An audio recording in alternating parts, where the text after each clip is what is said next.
Hello, it's Cami. In case you're new here, I'm the creator of the blog Tidbits, and today marks the completion of another space in our pole barn home that we have built ourselves from the ground up.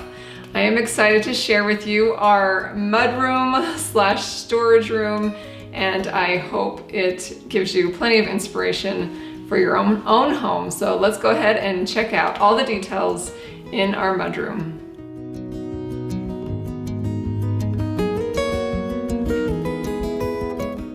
First of all, I just want to say thank you for watching this video. If you see any items in this space as I'm talking about it, be sure to check the description on my video or my blog post. I always am sure to link any products that I can, although most of the items you'll see in my home are usually thrifted, antique store finds, or DIY. But anyway, I just want to get that out of the way. Now, this room was definitely a huge DIY project, and big kudos to Mr. Tidbits for making it happen. He is a little space, but there were a lot of projects to do. So let's first of all start with these beautiful cabinets that he built. They are incredible, and we were in desperate need of more storage in our home. And so we figured that these two walls, we would pack as much storage as we could and just line them with these tall floor-to-ceiling cabinets. I decided to go bold with the color in here. I believe this paint is called Gettysburg Gray, but I will be sure to specify any paint colors and things like that as well in the description. We also painted all the trim in this same green gray. It's kind of hard to capture this color on film, but it is so beautiful. If you're looking for a gray with green undertones but still a richer color, I just love this color that we found. As for the walls, I just painted them another warm white, and it looks really good next to the green gray. But anyway, these cabinets were a huge project. He built the cabinet base and the cabinet fronts and all the shelving. I'm gonna have some awesome storage in this space, and I still need to kind of organize them, and hopefully I'll be able to take you along for something like that and show you how I organize these big cabinets. So far, a lot of them are empty, but I've got one already filling up with all my kind of herbs and natural products that I like to make in the home. I've kind of designated this one cabinet to fill all of those. I'm actually really getting into herbalism, and I thought that maybe I'd make another video and kind of share some of the things that I've made that have been really helpful for our health and in our home. But anyway, that's a topic for another day. So let's keep talking about this mudroom. Along these two walls, we have the two rows of cabinets, but we needed a spot for doggy stuff. And we actually put an automatic dog door here that kind of links to our dog's collar so that we don't get raccoons and skunks coming in, or cats.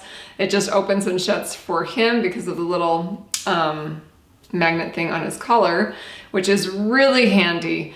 We actually built this mudroom at the time when we got a puppy, and I knew that I wasn't going to do that unless I had a way for this dog to get itself in and out by itself to go to the bathroom. That was a game changer. If you're gonna get a dog, I highly suggest you make a way for it to get in and out so you're not taking it out all the time. So we also put a little shelf here to store some of his dog food. Dog food's not that pretty, but it does look much improved in some pretty glass jars, which I put here for dog treats and some of his raw freeze-dried dog food that he loves, and I feel like makes him a lot healthier. Anyway, and then I just stored some cute little things here. This is one of my favorite pictures that I got actually for free at a thrift store because the lady thought the frame was just too beat up to sell. But I was all over that beautiful picture of this boy and his dog. I just love it. And then down here, I've just got his food bowls and water bowls, and this is just the perfect little doggy area that we've created in this mudroom space. Now, I am trying to get as much storage in this space as possible. So we had this vintage dresser that I used to have in my little boy's room. It no longer fits into his room, so I thought it would be perfect to put it right here. It is so beautiful. It's an antique piece that I got at an estate sale, actually. I just decorated it with some vintage pots and some seeds and some fresh flowers just to give it a little bit of a spring vibe, since that's the season for us right now, but I'm excited to have this little drop zone that I can kind of spruce up for the holidays or any time of the year to make it look inviting as you come to the home. Also a nice drop zone for maybe keys and whatnot as you're walking through the door. So this frame that I found at a thrift store had a picture in there that I didn't really like, so I found some free vintage art online through the Well Educated Heart app. I can link to that as well. It is a treasure trove of beautiful, fine art that you can send to a printer and download for free. Anyway, so I found a really pretty painting that we all liked, and I stuck it up here in this mudroom. I'm really excited about this dresser storage because to me, I think it'll be nice for all seasons. For the summer, I'm gonna pack in like swim towels and swim stuff and extra things that we might need outdoors. In the winter, I kind of plan on stashing all of our snow clothes, pants, gloves, hats, and all that in these drawers. So I'm really excited to have that beautiful piece in here to not only add character, but to serve for some much needed storage in a mudroom. All right, let's take a look over across from the dresser. I put this hall tree that I actually had on the other side of the wall before we had built this extension in our home to give us this mudroom space. But I love this hall tree. It was another antique find, and it has some awesome hooks to hang coats and purses and whatnot there. And then I love that there's this little mirror just in case I need to check something before I walk out of the house. And again, it just adds a lot of character and functionality. So I always try to fit in antique pieces or unique pieces instead of just built-in everything. I think for a new home, that is really key to help me get some more character and make it not look like a brand new home. Anyway, let's turn our gaze over to this other side. So when we extended this part of our home to give us this mudroom, we also took the opportunity to extend it a little further to give me an office. Now I am not done with that space, but the Hubs has built, they're not quite finished, these sliding doors. We figured the best solution right here was sliding doors so it wasn't in the way of this congested space.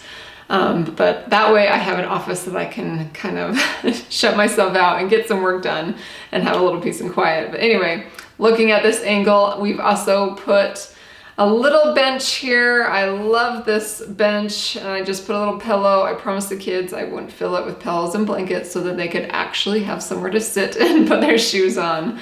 Then I just wanted open hooks. I really thought about this space. I need it to be functional. I've been around the block a time or two with my kids, and I've learned even if a mudroom has stuff within lockers or doors, they're not always likely to put them there. So I opted for open hooks where we could easily hang things. Hopefully it won't get too out of hand, but you know, it looks really nice for these pictures, but I am going to be okay if coats and things are layered here and looking a little messy other times. But I just did a strip of walnut wood, and then we got some shaker pegs. I left them the natural wood color, so we kind of have that two-toned wood, and I really like it. Oh, while we're talking about wood, maybe you noticed in this space I have a lot of wood tones. These beams that we had to kind of wrap because they were the poles that were set in the ground for this pole barn structure. We wrapped them to kind of look like beams and then stained them a dark walnut wood.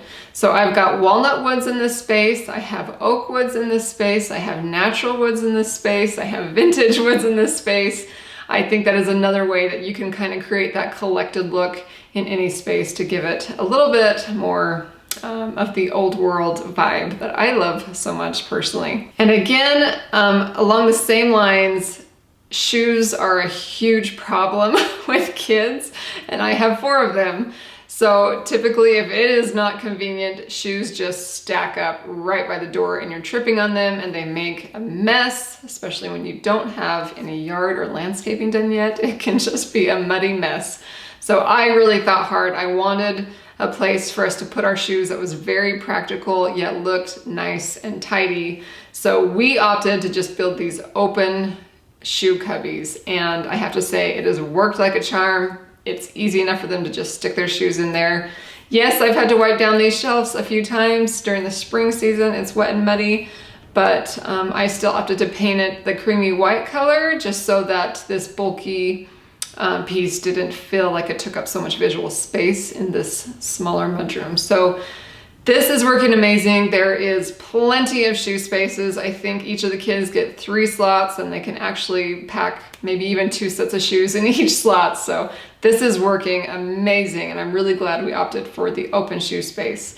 And I actually was toying with the idea of putting the shoe cubby over here or over here, but from the kitchen and living room, this is what I'm going to be looking at most of the time. So I put something that was a little nicer to look at, these hooks and things with this pretty bench, and then put the shoe cubby on the opposite wall where it's not something that I will be able to see a lot. It's not, you know, shoes aren't the most beautiful thing to look at, but still it looks nice and tidy when you're coming into this space, and I don't have to look at the shoes from the kitchen all the time. And then I had some extra space above the kind of shoe slots that I wanted the hub to build me, kind of where I could stack some baskets and things that we might use to haul things out or to store things in. So that worked really nice and is just a very functional, beautiful little corner of our mudroom. All right, and my guess is you've noticed these beautiful black and white checkerboard floors. I have talked about them. I did an entire series on checkerboard flooring as we were installing these in the space.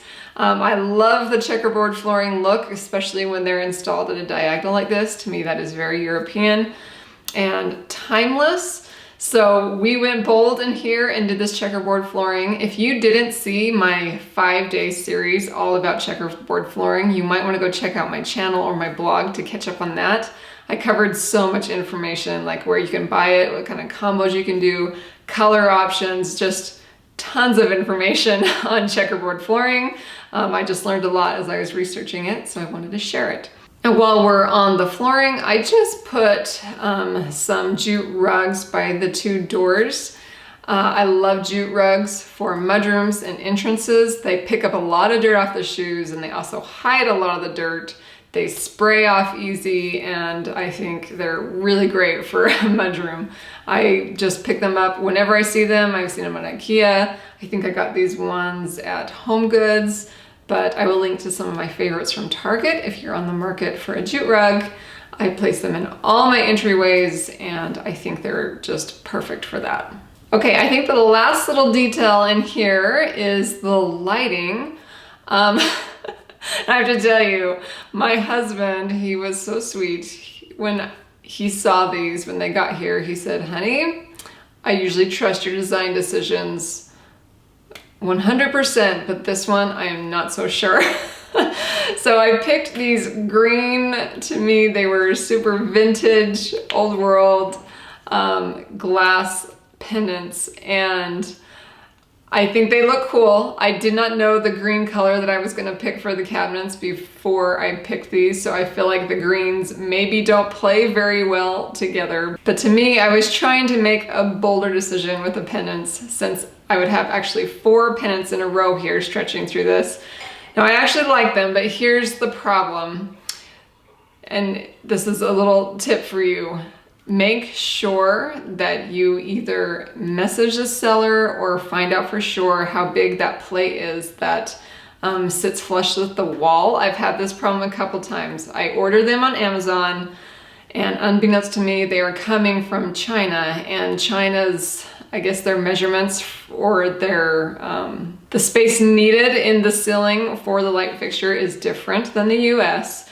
So these come and the plate does not fit the standard hole size that is required in America. So I think these are going back, and I'm gonna have to find something else. But anyway, I would love to hear what you think of these green light fixtures if you're on my husband's team and thinks that they need to go no matter what, or if you think they kind of add some interesting character. Anyway, I think that is all the details. This is kind of a small space, but it was so fun to design. It has been so functional already, and I am so relieved to have a mudroom that sits on our side door where we can dump all the things. So I hope you've enjoyed this video, and be sure to cruise through my channel if you'd like to see more of our pole barn home. There are just a few more spaces left. well, if you're counting the exterior, we've got a lot of work to do still.